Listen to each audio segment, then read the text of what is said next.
So I know it's been a little while since the last time we put out one of these episodes, and it's not because the case has gone completely cold. In fact, I think that we have some things, but we've been working on a couple of leads that you don't know about yet that I think will eventually get us where we need to be. Still not 100% sure which direction to go with some of these things, because there's some leads that I think, okay, this person may be guilty of taking it, but they also may not have it, and I don't know. There's so many different things going on, so many moving parts, and I am trying to keep you as in the loop as possible. But to be completely honest, there's a lot of things that I'm holding very closely to the chest that I'm not letting a lot of people know about. In fact, there's a lot of things that I haven't told anybody, as far as even my suspicions of who actually did this, and some of the clues or leads that have come to me anonymously. Yes, I have been receiving anonymous clues from people I don't know, or I don't know who they are at least. But to start this episode, let's listen to the rest of the phone call that we have with Liz. And remember, Liz and her sister Emily are our custodians here at the church. They have keys and access to the building pretty much 24/7, but I don't really know a motive for them to have taken it. But I think there's maybe some information there and potential leads to follow. So let's listen in and see what else Liz has to say in the conversation that Gabe and I had with her. And remember, no one's guilty, but everybody's a suspect. So let's keep working, and maybe we'll figure this thing out.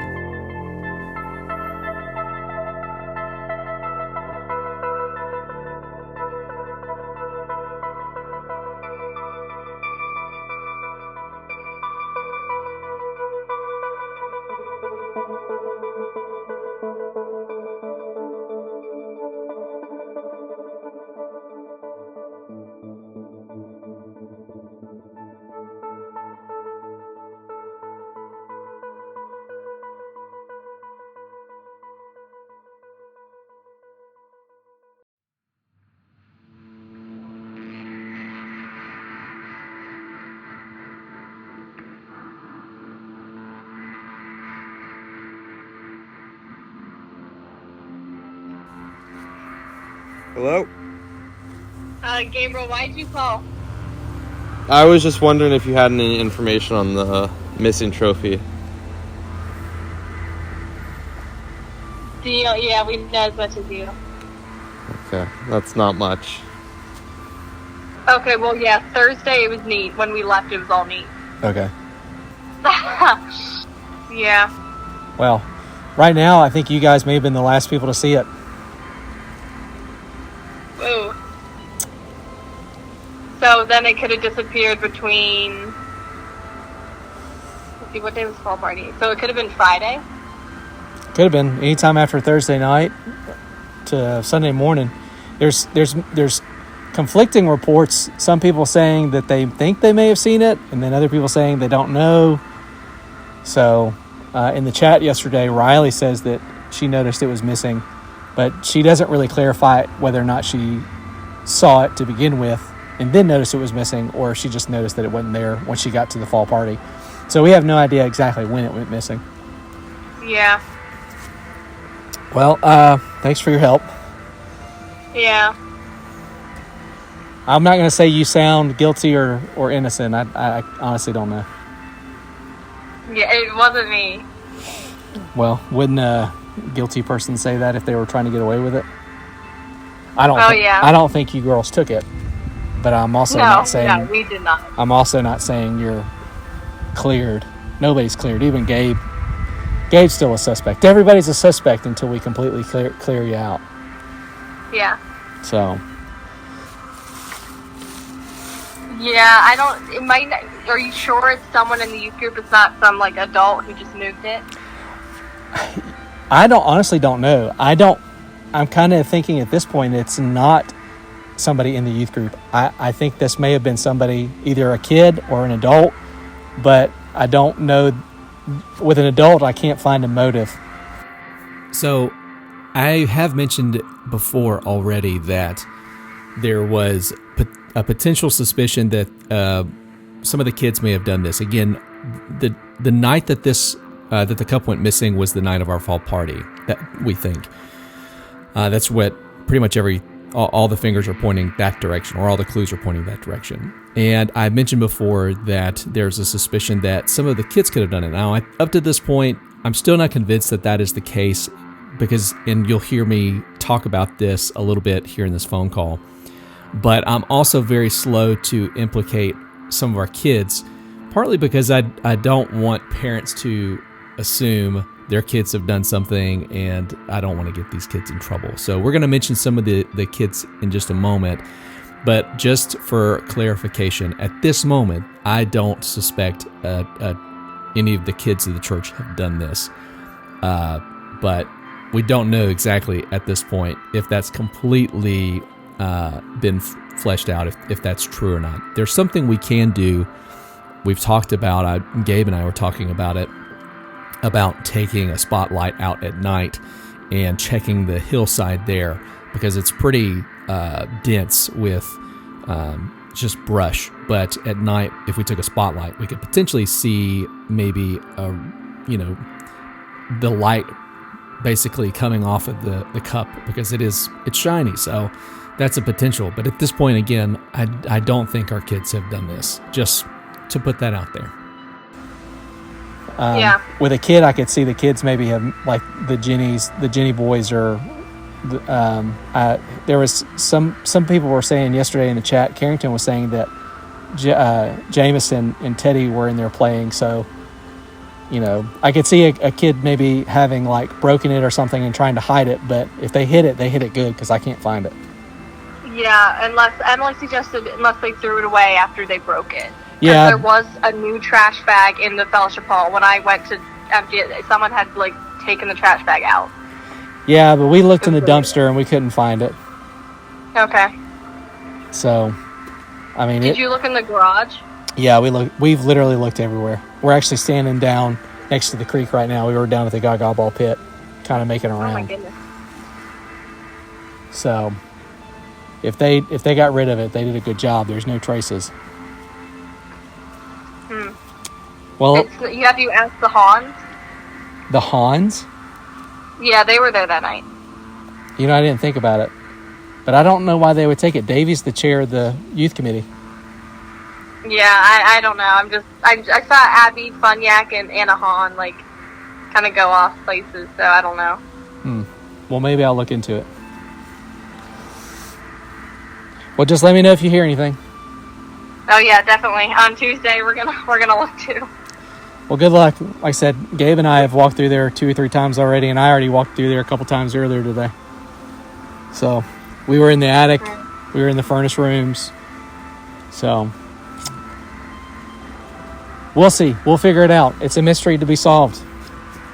All right, Liz. Well, thank you. All right. See ya. See ya. Adios. Now, again, another phone call that not a lot comes out of it. There's some. I think for the first time now, we're really seriously considering that this was done by somebody that's not actually in the youth group. So this wasn't a student, but potentially could have been an adult. And most unlikely, maybe some of the kids, but that's yet to be seen. We will still go out and look. The days are really short now, and it gets dark super early, so we could actually do this looking up on the hillside to see if maybe we can find it. But maybe we'll try that. I don't know. But at this point, I'm kind of left going back to one of our first suspicions. If you remember,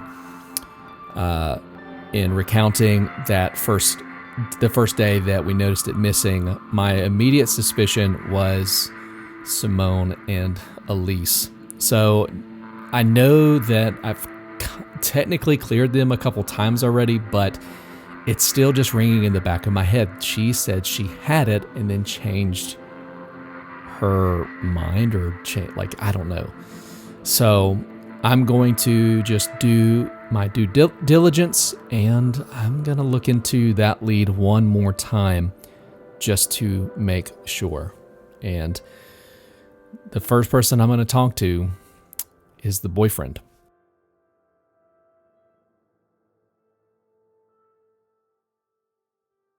All right, Nate. Here's your chance to go on the record. What? What you doing? So, do you know where the trophy is? I do not. When's the last time you saw it? I think it was before the fall festival. Before the fall festival? About what time do you think? I mean, like a couple of days before. So you didn't see it Saturday? No. Were you here for the work day? No, I was working on my house, actually. Oh. Go ask my parents. Okay. So when I talked to you Sunday and basically, you know, pointed the finger at Simone and Elise, you texted Simone. Were you trying to warn her? That's true, right? You did text her, right? So just as a reminder, Nate was the first student I talked to the moment I realized that the cup was missing, because I immediately thought Simone and Elise were pulling a prank on us. And he was the first person I spoke to, and he honestly looked like he had no idea what I was talking about. And so that's what we're recalling. We're recalling that Sunday morning in the narthex, he and I having this conversation, and we're going to see exactly what happened the moment I first asked Nate. So this is the very first moment anything started making some movement after the cup went missing. I text her a lot. I'm not sure what idea. So you're saying you don't know if you texted her or not? Like, after you were like, oh, yeah, did you see the trophy? I don't think so. Not until after Sunday school. Where's your phone? You want to check your text messages? I mean, you could check. Sure, let's check. Sunday morning, 9:30ish. I know you text a lot. It's going to take you a minute to get there. Yeah.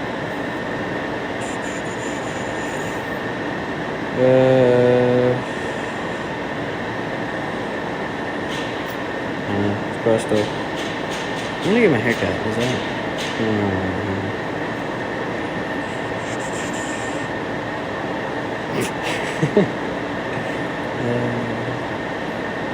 It wasn't that long ago. I mean, it was just a few days ago. I know. That's the funny part. When Well, was that was Sunday. So that was right before church. So this is some work, yeah. There it is. I don't know what happened. Yes, it's in my room. What did you send?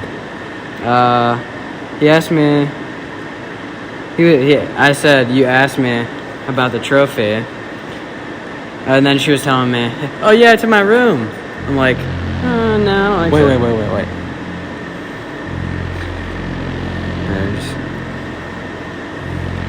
Christian thinks you took the trophy. Wait, what? Tell him that it's in my room. Did you really take it? Yep, it's right in my room. Because he's serious about it. Oh well. He asked me like, was it texted me like he was almost messed. Okay. It was, you thought it was funny. She said it's good. But do you know what happened to it? Yes, it's in my room. Is it really? Yes. I don't believe you. Send me a picture. I'm not home. Oh, did you leave already? Yeah. What do you mean already? I'm late. Yeah, but I'm not sure if you did take the trip. Okay, well, I did, so. Christian said, your girlfriend at least better not be up to this. That's what he said to me. That's funny. Yeah, I laughed hard, but I tried not to laugh that hard in front of him. Yeah,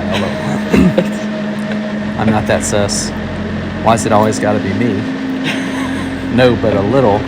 I mean, I did take it, but still. I'm not sure. She's not sure about you and Elise. The girl seems suspicious to him, I guess.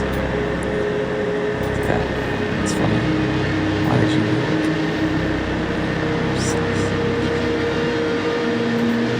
it? Now, what happened? What changed? She's saying there that she's got it. But then it says no, she doesn't well, have then, it. like after we were done, like after church, she was like, I asked her, "Are you sure you have it?" She was like, "No." Like, no? No, she was like, "No." I mean, I don't know. She said it a couple times, so. That she did have it. She did have it, then she was like, "Oh yeah, I have it." No, I don't. Like the next day, she was like, These text messages do not look good. Honestly, I'm more confused now. I thought that I had cleared Simone and Elise. But she says multiple times in this one exchange that Sunday morning, she says multiple times, "I have the trophy." I sat there and read it with my own eyes. But then for some reason, she changes her mind after Sunday school. Oh no, I was just kidding. But what is true? What's right? I don't know. And I think at this point, I'm just going to have to finally confront both of them, Simone and Elise, and see if we can finally get a straight answer.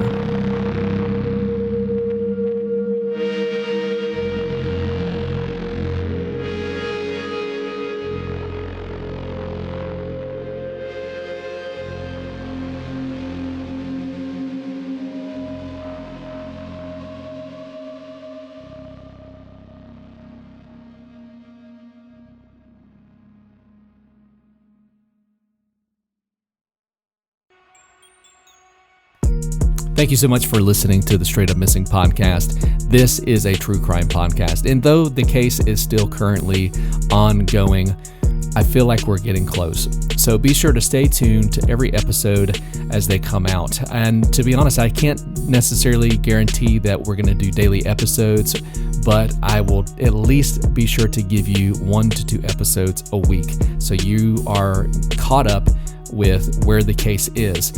Next time, we will confront Simone and Elise here on the podcast, so be sure to tune in and see what their reactions are and what they have to say about this whole ordeal. So thanks so much for listening to the podcast. We'll see you guys next time on the Straight Up Missing podcast.